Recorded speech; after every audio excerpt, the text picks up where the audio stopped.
Everybody, it's the She's the Owner podcast. I'm your host, Kara McCarran. How are you? Welcome back to the show.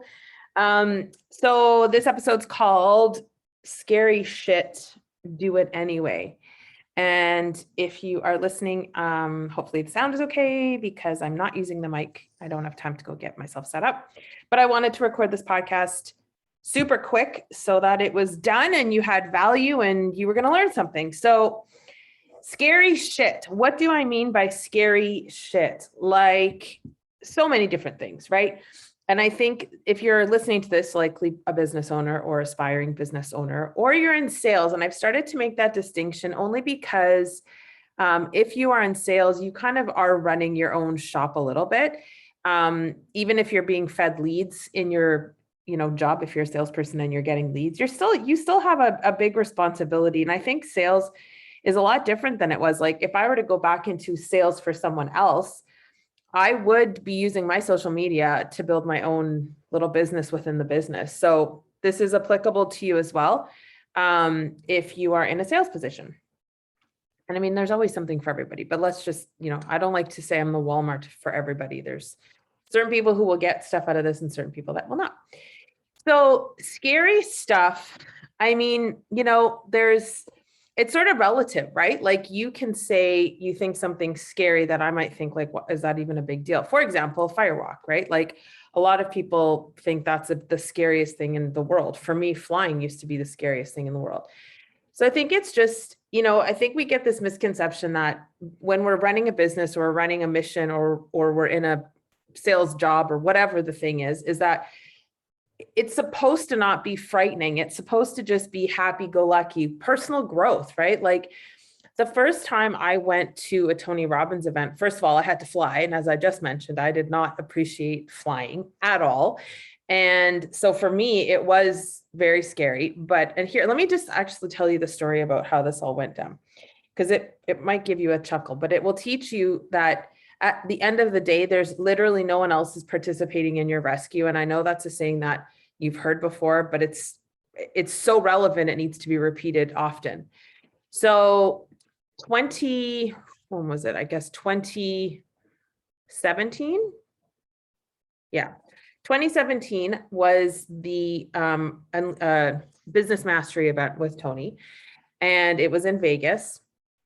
And my husband and I had already been separated for some time. I think I'm getting the dates right. I might not be getting the dates right, but either way, he and I were separated the second time. We've been separated 3 times. This was the third and final. Anyway, I digress. So we were separated and we were running the business together. And I said, I wanted to, like do this event, and it was a Tony event. And I was, I'd never done anything like this before and blah, blah, blah. I was excited, whatnot. But I was like, how am I going to get there? How am I going to get all the way to Vegas? I live in Toronto, Canada. How am I going to get there without flying? And I literally was like coming up with strategies on how the fuck I was going to get there without flying. So I reached out to him at one point and I was like, and I'm a good salesperson, but Ken will, if it's a no from him, it's a no from him. And there's no amount of selling I can do on something like that he's not. And I appreciate that he said no. So here's me, it's a $10,000 ticket plus like travel, whatever.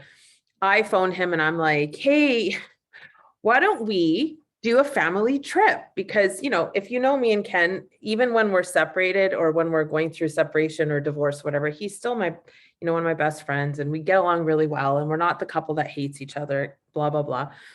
So I was like, hey, why don't we take the kids on this like really cool adventure to Las Vegas? We can show them the Grand Canyon. And girl, I tried to sell this like hard, because I was like, there's no fucking way I'm getting on an airplane. So what am I going to do? I got to get this guy to buy into whatever it is I'm trying to figure out here. And I'm like, we could stop in this place and this, and he's like, we're not driving to fucking Las Vegas so you can go to this event. And I was like, what do you mean? It'd be such a great thing. The kids would love it. And no, we're not doing that. I was like, okay. So what ended up, he said, basically, he and another friend of mine actually said, you need to put your big girl panties on and get your ass on an airplane and go to Vegas and do this event. And ultimately, that's what I did. Was it scary? Yes, it was scary. I don't pick like this short 1.5 hour, 2 hour flight. I'm picking a 6 hour flight to Vegas. And so it was scary. And I actually didn't take, now I take lorazepam and some wine when I fly, because I enjoy it more when I'm calmer. And when my parasympathetic nervous system is jacked, I'm not able to relax or have a good time when I'm flying. So now I definitely do help that along. And so I like, the whole trip was kind of scary. I hadn't traveled alone ever really before that. I certainly didn't know what to expect at the event.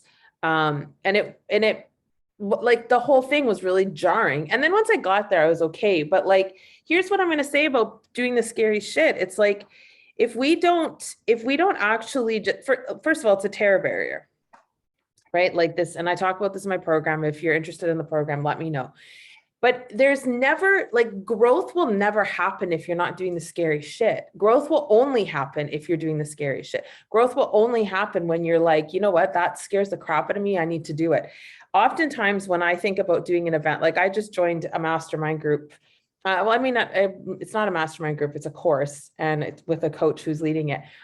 And I have all kinds of worries about it. Like, is this going to be bullshit? I try to do a course a year and join a program at least one a year. And I highly recommend that. Of course, I want you to come to my group, but here's what the other reality is like, if you're with me for a year in the mastermind, the goal is to have you outgrow me by the end of the year. And so that the new people that haven't worked with me ever can come through. I don't expect people to stay with me for years and years. That's not realistic. And I don't think it's a good thing if a client stays with me past a year, because that means they haven't grown past what they're learning. I teach what I'm an expert in, but I'm not taking them and then switch, and of course I add things along the way, and my expertise changes based on the learning I do. But really, my course is really designed, or my program or mastermind, it's really designed for somebody who's fairly new to personal development, who has done some stuff, but doesn't really know what to do after the fact. But so I joined this new program, and I have tons of fear around it. Like, is it going to work for me in terms of like, is it going to teach me something I don't know, and how? Because I know a lot of the stuff, and ego's already saying, you know a lot of this stuff, but I'm not getting the results that I want. So obviously I'm not implementing it correctly. So then I start to lean into, okay, well, maybe this is the wrong thing, or maybe, and it's a decent size investment. It's not huge, but it's like, it's all right. It's a few $1,000. But like, that scary thing is always, growth is on the other side of that. Like, you can't get away with doing shit that makes you feel comfortable. It's just not the way it's going to it will never result in growth. Like, that's the bottom line, no matter how you slice it. If you're not willing to do stuff that's freaky to you, or that scares you, or whatever, you're never going to do, because it's like public speaking for me, right? Like, I can do lives, and I can do Zoom stuff, and I can do little groups, whatever. But my goal in this year is to like really do some big events. And I actually feel like I'm going to just, a lot of speakers will say they'll go do free events, and I'm cool with that. But what I think I'm actually going to do, the track I'm going to go on, is to create, because ultimately my goal, I know I'm all over the place today, but ultimately my goal is to have the Love Soldiers Conference in 2023. And that's not even a goal, that's happening, end of story. So for me, going and speaking on other people's stages doesn't make sense. So what am I going to do? I'm just going to invite people to come and hang out with me, and I'll do talks with. So if it's 10 people in the beginning, so what? It's 10 people. The thing that I want to bring up to you is the fact that it scares me. There's a lot of fear around, am I going to say the right thing? Am I going to freeze? I don't think I'm going to sound stupid, because it's my content. If I don't know it, nobody fucking does, right? But it's that, am I going to freeze in the middle of what I'm trying to articulate or say or whatever? But if it wasn't scary, it wouldn't, like, it's just how it is. If it wasn't scary, it wouldn't actually move the needle on my business. So what I want you to do, I'm going to wrap it up. I said it was going to be a quick one. Because I don't have to go deep into this. Like, your ego will tell you not to do shit. Your fucking sister will tell you not to do shit. Like, you can listen to all that, but internally, like, you have to do the stuff that really pushes you and scares you. So let's not make, I wouldn't say, let's not be deluded in the fact that, like, you already know that you have to do the stuff that really, challenges you. So let's not pretend like those people's voices matter to you, because they don't, right? If you're listening to this podcast, and many of you are avid listeners, which fucking makes my heart so full. It's such a beautiful gift, and I'm so humbled by it that you keep coming back and back. So if you're here, maybe for the 10th time, 20th, 164th time, or 66th time, I don't know what event we're on, or what episode we're on. If you're back, then you know we're not going to play the game of like, oh, it matters what other people, we know it doesn't. We know whatever they're saying is a projection of their own fears. It's a projection of their own bullshit. So let's not, even if you're new, there you have it. There's my golden mic drop moment. Anything that someone's saying to you, complaining to you, being negative to you about is their own shit. And I always just say, put a mirror up in front of that person or yourself, if you're the one complaining, and say the statement again, so-and-so is being blah, blah, blah. Well, there's a 99.9% chance that you're being blah, blah, blah. Okay. So let's just forget about pretending and using other people's opinions of us as an excuse not to do the scary shit. That's not going to fly in our environment here. So what I'd love for you to do is write down 5 things that are scary. Like maybe it's ask the boss for a raise. Maybe it's call the client that was oftentimes, you know, in other businesses, like in my other company that I've sold recently to my ex-partner and ex-husband, my portion would be, he would not want to call on a client who wasn't happy with our writing. There was something that wasn't done correctly and he wasn't happy about it, the client. And so Ken would avoid it like the plague. Now, and I would know about it. Otherwise I would have made that call, right? But if he had called, then there are times when he would have not lost a client, right? Do the scary shit. So 5 things that you think, holy crap, that's a stretch for me. And then guess what? I want you to do it. Do it. Like, how badly do you want change? How badly do you want growth? How badly do you want to live the life of your fucking dreams? I'm not saying it's a magic bullet, tomorrow it's going to be fine.